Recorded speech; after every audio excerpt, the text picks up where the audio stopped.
გამარჯობა, მე ალექსანდრე ქავთარაძე ვარ, ილიას სახელმწიფო უნივერსიტეტის მოწვეული ლექტორი, ჩვენ კავკასიური სახლის პროექტის ფარგლებში. დღეს ვისაუბრებთ შოთა კინწურაშვილთან, თეოლოგთან და ეკლესიის ისტორიკოსთან. გმადლობთ ამ ფორმატში ჩვენთან საუბრისთვის და ამ შესაძლებლობისთვის. საუბრობთ მშვიდობის თემაზე და მშვიდობის ცნებაზე ზოგადად ბევრი გვესმის ამ ბოლო თვეებში საუბრები მშვიდობაზე, თუმცა ძირითადად ზედაპირული საუბრებია მოგეხსენებათ და არა სიღრმისეული. საინტერესო იქნებოდა ქრისტიანული პერსპექტივის მოსმენა ზოგადად მშვიდობის ცნებაზე და ამ თემის გარშემო რომ ვისაუბროთ და მე მგონი მნიშვნელოვანია რომ უფრო რაღაც სიღრმისეულად შევხედოთ მშვიდობის ცნებას. მოგესალმებით, მადლობა ალექსანდრე თქვენთან სტუმრობის შესაძლებლობისათვის. პირველ რიგში შეიძლება ითქვას რომ მშვიდობა ყველაზე მეტად მანიპულირებადი სიტყვა არის ყველა საზოგადოებაში, არა მარტო საქართველოში, ინსტრუმენტალად შეიძლება გამოიყენოს პოლიტიკურმა ძალამ, საეკლესიო ძალაუფლების მქონე ადამიანებმა, სხვა აქტორებმა სამოქალაქო საზოგადოებაშიც ასევე. საინტერესო იქნება თვითონ ქრისტიანულ პერსპექტივიდან თავიდან დავიწყოთ თვითონ ტერმინის განმარტება მშვიდობა, როგორ არის წმინდა წერილში, ხო? ქრისტიანების ტექსტში, ეს ფუნდამენტურ ძირეულ ტექსტში, ძველ აღთქმაში ძველებრაულად გამოყენებული არის ტერმინი შალომ, ხოლო ბერძნულ დედანში უკვე ახალ აღთქმაში გვხვდება ეირენია, ირინე, ქართულად შეიძლება ესე ითარგმნოს, რომელსაც სადაც ჩვენ მივდივართ უკვე ძველ ბერძნულ პანთეონთან, სადაც მშვიდობის ქალღმერთი იყო ფაქტიურად, ასე იწოდებოდა და შემდგომ ეს ტერმინი არის გამოიყენება თვითონ წმინდა წერილში. საინტერესო იქნებოდა რას მოიაზრებს, ხო, თვითონ მშვიდობა სახარებისეული წმინდა წერილის მიერ გამოყენებული მშვიდობის შინაარსი რა არის? ეს არის ღვთისგან ბოძებული სიცოცხლე, სადაც არ არის ძალადობა, არ არის ომი და არის სამართლიანობა, სიმართლეში ცხოვრება, ესეთაც ინტერპრეტირდება, მშვიდობიანი თანაცხოვრების შესაძლებლობა და ჩვენ ხედავთ, რომ ძველ აღთქმისეული და ახალ აღთქმისეული მშვიდობის გაგება, რომელიც ახლა ძველ აღთქმაში მაგალითად ძირითადად იყო ფორმირებული ისრაელიანთა საზოგადოების რაღაცა ფორმების ფუნქციონირება, სადაც ადამიანები გარკვეულწილად უნდა ყოფილიყვნენ დაცულები ერისაგან და სახელმწიფოს ფორმირების, ერის, ნაციის ფორმირების იდეასაც ხვდებით, ხო, ძველ აღთქმაში და იქ არის ძალიან საინტერესო პირველი დეკალოგი ხა 10 მცნება, რაც ეთიკური შინაარსი იყო ძველი აღთქმის და არის, ხო, მოყვასის სიყვარული. მოყვასის სიყვარული ეს არის იგივე ღვთისმსახურება და ღმერთის სიყვარული, რომელიც ასევე სახარებაში მეორდება. საინტერესოა მოყვასის სიყვარულში ძველ აღთქმაში რა იგულისხმებოდა. ძველ აღთქმაში უფრო როდესაც ახლა ქრისტიანული ეთიკის სპეციალისტები განმარტავენ და ბიბლიისტები ასევე ისინი საუბრობენ მოყვასის ტერმინის გარშემო ეს იყო ნაგულისხმები რაღაცა ვიწრო წრე, შენი საზოგადოების წევრი, შენი ბაბლი ჩვენს ენაზე ეს უკვე თანამედროვე ენაზე რო გადმოვთარგმნოთ. თუმცა ახალ აღთქმაში აი მაცხოვართან როდესაც მიდიან და ეკითხებიან რომელია უპირატესი ცნება, ხო? ის ამბობს რომ ღვთისმსახურება, ღმერთის სიყვარული და მოყვასის სიყვარული ათანაბრებს. თუმცა ვინ არის მოყვასი შენი? ყოველი ადამიანი, ხო, ღვთის ხატად შექმნილი ადამიანი, აქ უკვე საზღვრებია ეს რაღაცა ეთნიკურის, ნაციონალურობის, ეს იდენტობის იშლება ანგრევს, ბაბლისაც შეიძლება გადის იმ სივრციდან, იესოს გზავნილი ეს არის. შემდგომ აი, როდესაც მშვიდობაზე საუბრობთ, საინტერესო არის სახარების ყველაზე მნიშვნელოვანი ფუნდამენტური ეთიკური ტექსტი, ეს ქადაგება მთაზე, როდესაც ქრისტე საუბრობს ეთიკური გზავნილებით შემოდის მოწაფეებთან და იქ შეკრებილ საზოგადოებასთან და ძალიან მნიშვნელოვანია რომ შემოაქვს მტრების სიყვარულის თემა, ხო?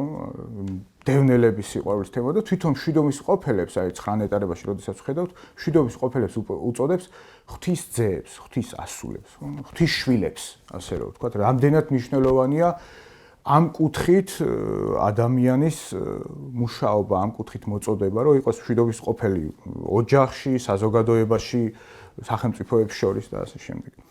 და ქადაგება მთაზე რაღაც კუთხით აპოლიტიკური არ არის, პირიქით, პოლიტიკური გზავნილიც ჩემო აქვს, ხო? და თვითონ მაცხოვრის ქრისტეს სიტყვებით მშვიდობაზე თუ რა ფორმით შეიძლება იყოს დღეს რომ გადმოვიტანოთ, ხო? ის საუბრობს მტრების სიყვარულზე და მტრებისადმი ლოცვაზე. ის არსაულობს მტრების დამარცხების ლოცვაზე, რომელსაც გარკვეულწილად ახლა ქრისტიანულ ეკლესიებს აქვს, ხო? ეს მოცემულობა და აქ შემოდის რომ საინტერესო არის რომ შეიძლება პირველ რიგში ეს არის აღიარების მომენტი, როდესაც შენ მტერსაც კი აღიარებ, როგორ ღვთის ხატად მსგავს, მისთვის ლოცვა როგორც იარაღი, ხო? შემდგომში თავისთავად ლოცვით ძალით დამარცხება, ამავდროულად დამარცხება ეს კარგი გაგებით უნდა იყოს გაგებული. იგივე ქართული ტერმინი არის გონების გახსნა, გონების განათება, ხო? აი ესეთი, სადაც თუ შემოვა. და მშვიდობის ეს გზავნილი მეორდება სულ მუდამ მართლმადიდებლურ ეკლესიაში და ლიტურგიაზე, ხო? მშვიდობით წარვიდეთ, მშვიდობა თქვენგან. ხო, მართლმადიდებლური ლიტურგია ხო მთელ კოსმოსზე ლოცულობს, ხო კონკრეტულ სამრევლოზე არ შემოიფარგლება და მშვიდობის გზავნილი ძალიან მნიშვნელოვანია მართლმადიდებლური ქრისტიანისათვის, მართლმადიდებელი ეკლესიისათვის და ქრისტიანული ეკლესიებისათვის, ხო? მოწოდებული არის ყოველი ადამიანი მშვიდობის ქმნისათვის. თუმცა აქ არის ერთი საინტერესო ტერმინი, კონცეფცია, რომელიც შემუშავდა სამართლიანი ომის საპირწონოდ. ახლა ქრისტიანულ თეოლოგიაში იყო დასავლეთში განსაკუთრებით ავგუსტინესთან თუ მივალთ, გარკვეულწილად ქრისტიანული თეოლოგია ლეგიტიმაციას უკეთებდა ძალადობით, მაგალითად რომის იმპერიაში, ხო? ქრისტიანული ეკლესია თვლიდა, ოფიციალური ეკლესია, რომ თუ დაიპყრო შენ ტერიტორიებს და გააქრისტიანებ ამ ადამიანს, შენ შეგაქვს ცივილიზაცია, ხო? ისინი ბარბაროსები არიან. შემდგომ ახლა მე-16 საუკუნეში უკვე კოლონიალურ ეპოქაში იგივე შვება რომის კათოლიკური ეკლესია ესე ხედავდა, ხო? ლეგიტიმაციას უკეთებდა მონობის ინსტიტუტსაც გამონაკლისები არის თუ არა და ისე არ უპირისპირდებოდა ღიად ოფიციალურ ეკლესიას, გვიან ეპოქაში უკვე ეს ხდება.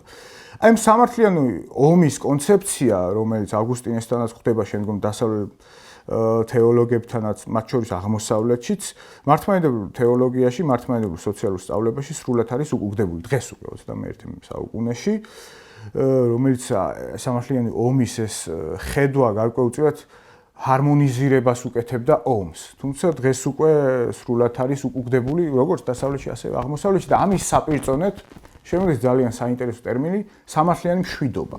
სამართლიანი მშვიდობის კონცეფცია, რომელიც თუ სწორად მახსოვს, ლინკოლნმა გამოიყენა შტატებს შორის ომი რო იყო და შემდგომში ეკლესიათა მსოფლიო საბჭოზე გამომუშავდა ეს ცივი ომის პერიოდში და 90-იან წლებში უკვე გერმანელი თეოლოგები იყენებდნენ ძალიან აქტიურად, რომელიც მოიაზრებდა რაღაცა მშვიდობა შესაძლებელია დაამყარო იყო ხო დიქტატორული რეჟიმები და გარკვეულწილად რის ფასად ყარდებოდა ხო ასადს ახლა იქ რელიგიური და ეთნიკური უმცირესობები გარკვეულწილად დაცულად გრძნობდნენ თავს, მაგრამ რის ფასად ხდებოდა ეს ხო? ეს იყო გარკვეული ჯგუფების, ადამიანების, მათი პოლიტიკური თუ სოციალური უფლებების წართმევის ფასად და ტანჯვა და ეს დევნის შემდგომ დევნის შედეგად, ასე რომ ვთქვათ, სადაც არც სიტყვის თავისუფლება არ არსებობდა და როგორც არის დიქტატორულ და ავტოკრატიულ რეჟიმებში, ხო? და აი ეს მოცემულობა სამართლიანი მშვიდობის არის დაფუძნებული თითოეული ადამიანის ღირსების დაცვაზე და ამავდროულად ეს არ არის მარტო პოლიტიკურ უფლებებზე საუბარი, ეს არის სოციალურ უფლებებზე საუბარი, იმიტომ რომ ერთი მეორეს არ გამორიცხავს, ჩვენთან ძალიან ხშირად არის რომ რაღაც მარტო პოლიტიკურ, აი ადამიანის უფლებებზე, ადამიანის ღირსების დაცვაზე, თუმცა უცებ სოციალური საკითხები აღარ ჩანს, ხო? რაღაცა გადაფარავს ხოლმე. ამიტომ სოციალური უფლებები და სოციალური სამართლიანობა ეს ამ ტერმინს გამოვიყენე, რომელიც ასევე სამართლიანი მშვიდობის კონცეფციაში ეკლესია ამასაც გულისხმობს და ქრისტიანული თეოლოგია მოიაზრებდა პირველ რიგში სიღარიბის დაძლევას, უთანასწორობის დაძლევას და შანს განვითარების, ხო? განვითარების, განათლების, მედიცინის, უფასო მედიცინის ან მედიცინაზე წვდომას და ასე შემდეგ, რომელსაც ქრისტიანული თეოლოგია და ქრისტიანული ეკლესიებიც ძალიან ისე ღიად მხარს უჭერენ. ერთსაც აღნიშნავდი ამ სამართლიანი მშვიდობის ფორმულაზე მართლმადიდებელი ეკლესია თავის სოციალურ გზავნილში ორი სოციალური კონცეფცია გვაქვს დღესდღეობით დაწერილი ტექსტი, სისტემატიზირებული სხვადასხვა საკითხებზე. ერთი არის რუსეთის ეკლესიის 2000 წელს შექმნილი და შემდგომში დასავლურ თეოლოგიურ ცოდნასთან საპირწონედ შექმნილი ტექსტია და შემდგომ არის მსოფლიო საპატრიარქოს მიერ შექმნილი 2020 წელს გამოვიდა მსოფლიო სიცოცხლისათვის ასეთი დოკუმენტი, რომელიც უფრო დასავლეთში მოღვაწე მართლმადიდებელთა თეოლოგებმა შექმნეს და გარკვეულწილად ძალიან კარგ ჰარმონიაში არის დასავლურ ქრისტიანულ ღირებულებებთან. არ არის რაღაცა წინააღმდეგობის ველი იქ და გზავნილები არამედ პირიქით, დიალოგის და ეს პირიქით რაღაც შეხვედრის ცდელობა დასავლურ თეოლოგიურასთან, სხვადასხვა საზოგადოებებთან და თემთან.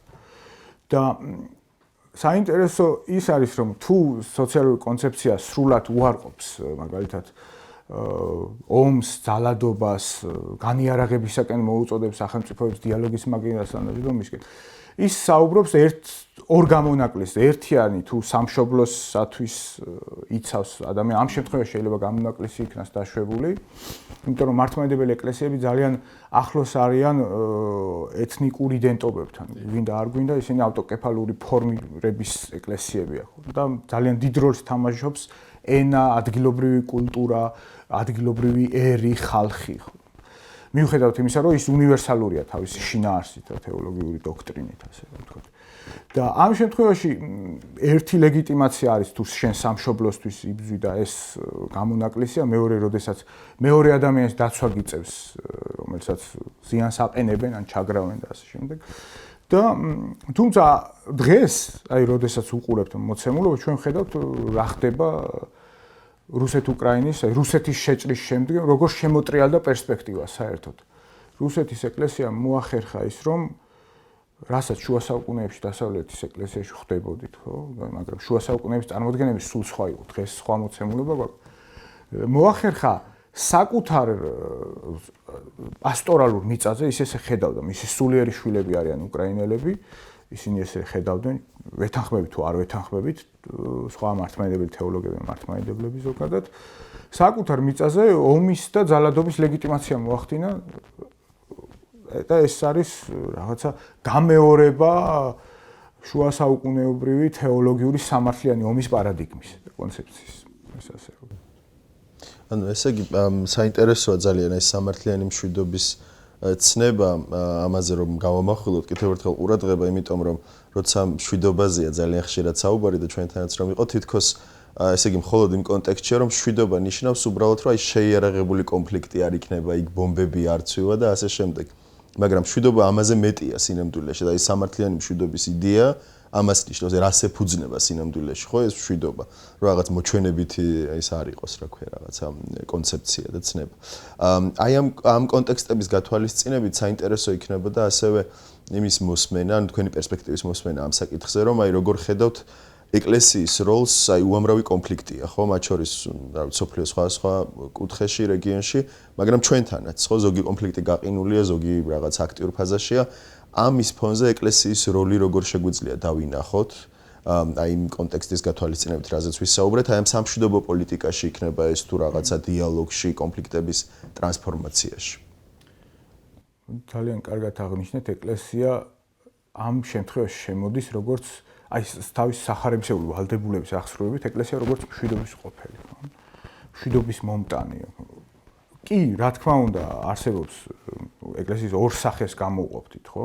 ქრისტიანულ თეოლოგიაში მიწერი ეკლესია, მებრძოლ ეკლესიას უწოდებენ, მაგრამ ეს ბრძოლა არ არის რაღაცა კაპიტალისტვის, სიმდიდრისთვის, წიაღისეულის და პოლიტიკური გავლენებისთვის, არამედ ეს ბრძოლა არის აი ამ სამართლიანობის, აი ამ სამართლიანი მშვიდობის წარმოებისათვის აქ და ახლა, ვინაიდან თუ სურს ქრისტიანს და ქრისტიანთა ერთობა შეუერთდეს მოზეიმე ეკლესიას ამ ქვეყნივრას ეგზისტენციალური ფიქრი რაც არის ქრისტიანის, ხო?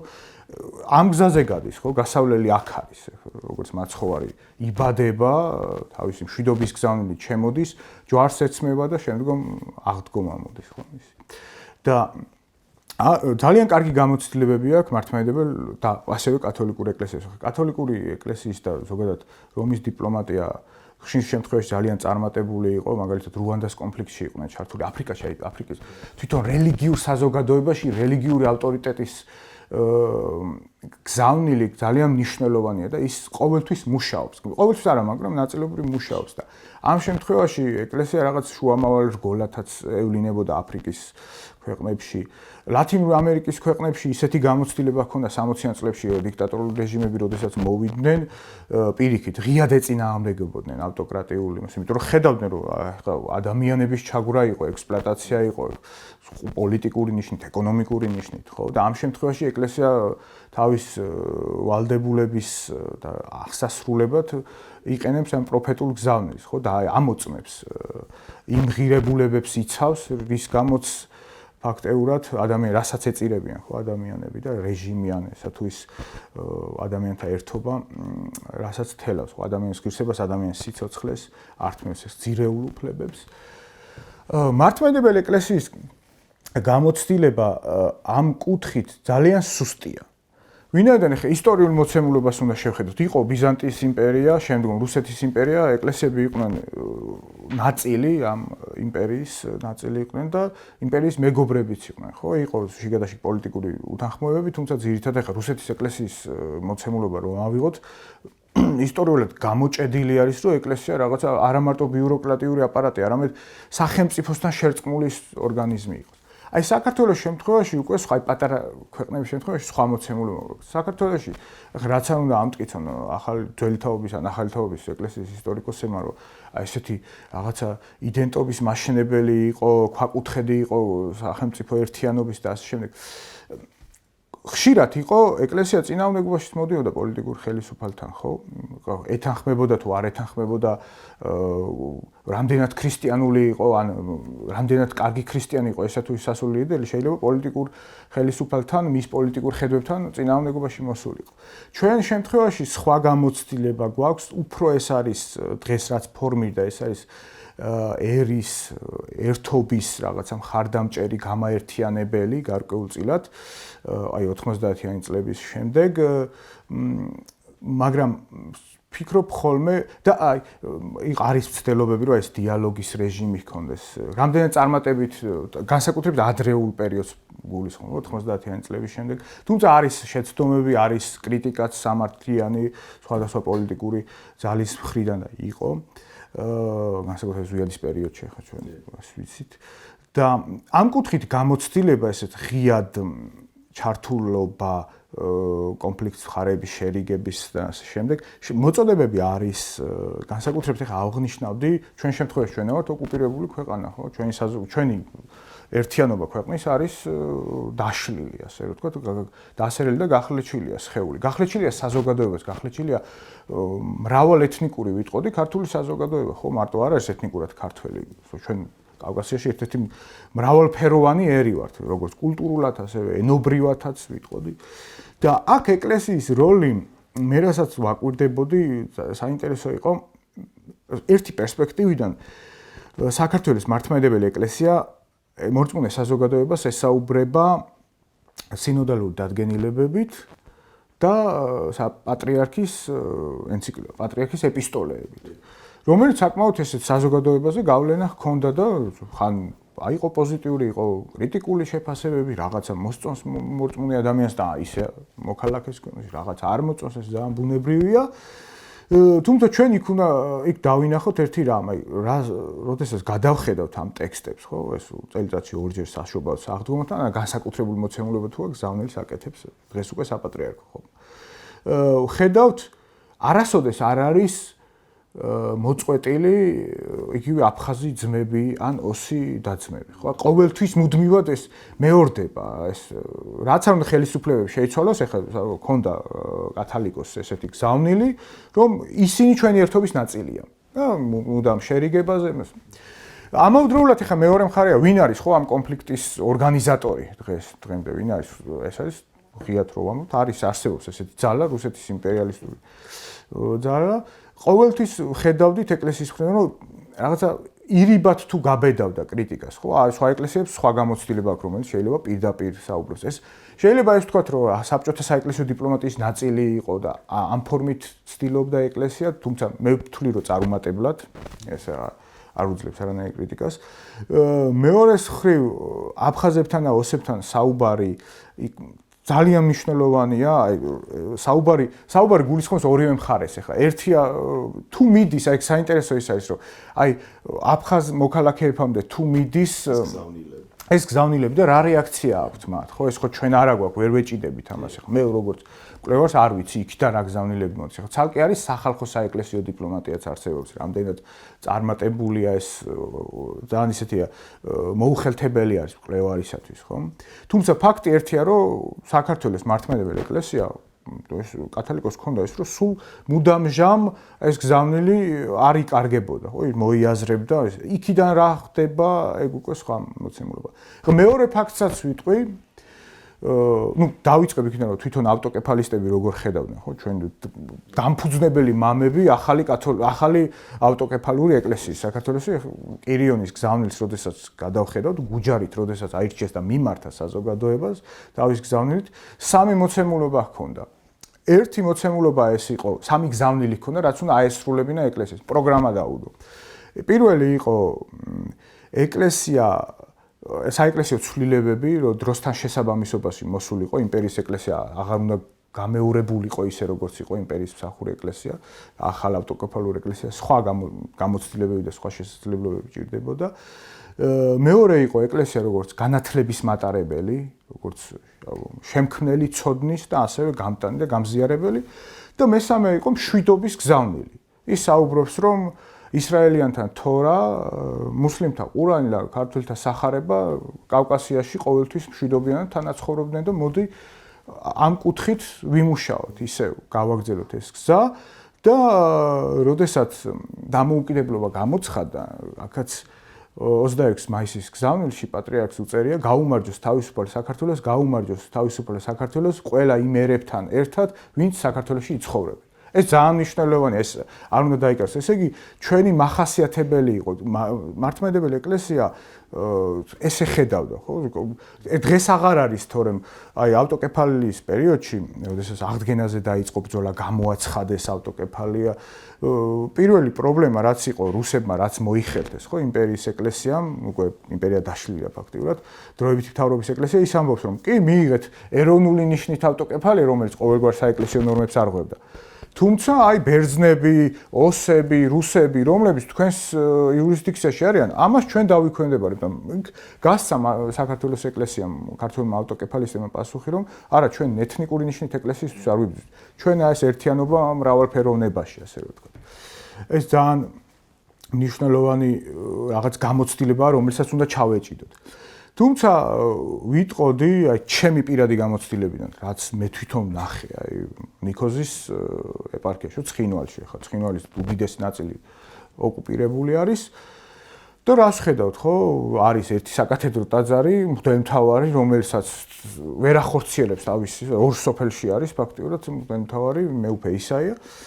ის ძალიან ადგილზე რამდენჯერმე რომ ვიყავი, ახლა როგორია მღვდელმთავრის რეზიდენციიდან უყურებ მავთულ ხლართებს, იქით ცხინვალს უყურებ, იქით ის ოსებიც მისი შვილები არიან, ხო, როგორც ჩვენი დაძმები არიან.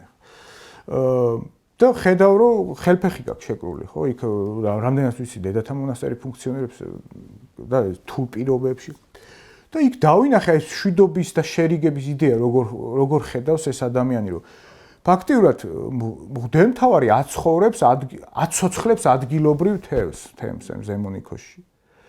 ნიქოზის საკათედრო ტაძარი, იქ ხელოვნების სკოლა, იქ კერამიკოსთა სკოლა, იქ მუსიკალური სკოლა, რომელიც თვითონ ანიმაციების ფესტივალი, რომელიც იქცევს საერთაშორისო დონის ფესტივალია, უამრავი სტუმარი ჩადის და ფაქტიურად რაღაცა გზავნილიც არის ადგილობრივი ბავშვებისათვის, რომლებიცაც ჩვენ ვიცით, რომ ეხლა რაღაცა დიდი ქალაქები არის, რაღაცა ცენტრები, კულტურული შემოქმედებით იმის და რეგიონებში არაფერი არ არის ამ კუთხით. ესეთი განვითარების მოდელი ავირჩიეთ ჩვენმა სახელმწიფომ სამწუხაროდ.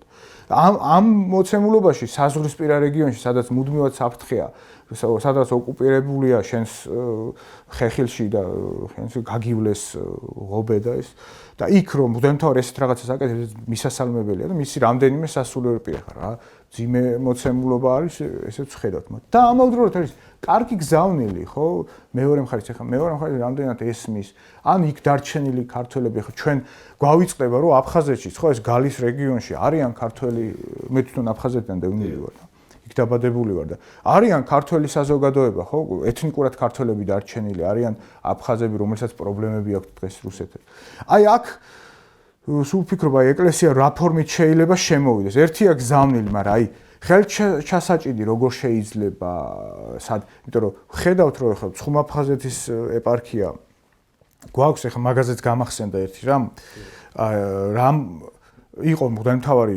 დანიელ დათუაშვილი რომელიც ცხუმაფხაზეთის ეპარქიას ხელმძღვანელი მაგრამ ეს ფიქტიურია ხო კაცი ვერ ჩადის მღვდელმთავარი ვერ მოქმედებს ხო თავის მიწაზე იურისდიქციაში ახლა იქ რა მოცემულობაც მას ჰქონდა ერთადერთი ახლა როდესაც რუსეთის საპატრიარქო ახლა უკვე ღიადაც მოსაზღვრე რეგიონის ეპისკოპოსები, რუსი ეპისკოპოსები სასულიერო პირებს აგზავნიდნენ ცხინვალშიც და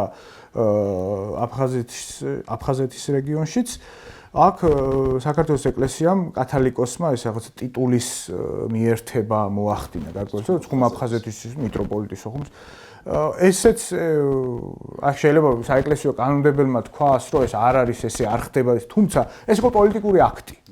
და ხაზგასმა რომ ეს ხალხი და ეს მიწები არის საქართველოს ეკლესიის განუყოფელი ნაწილი. ეს არის ეს გზავნილი ხარ რამდენად პრაქტიკულად მე შეიძლება განხორციელოს რაღაცა ითარგმნოს პრაქტიკულ ნაბიჯებში ეგ უკვე არ ვიცი.